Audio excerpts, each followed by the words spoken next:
Okay, it's me again. What I've done now is I've taken the bottom out of the casket.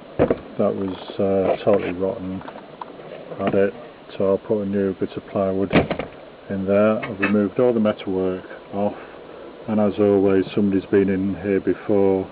They're the hinges for the actual sewing machine, and the bolts were missing from the bottom, but luckily they will hold nice and tightly in there. I haven't got any bolts for them, but they will hold, so that should be more than adequate. Move the whole lot.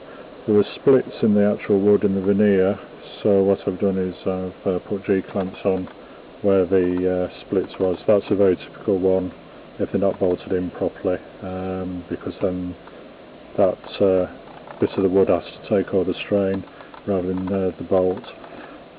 Bit of veneer's come off here, and you can start to see really what poor state this casket's in, and I don't think it's the original casket for this particular machine. I think it was a later version. Could be wrong, but it doesn't seem to be just quite right. But anyway, we'll see how we go on with it. So the next step is when this is dried with the wood glue, and I use Evo stick, which is your standard wood glue. Very, very effective. And the other bit I've actually glued that one back in as well. That'll come away. The corners quite often come away.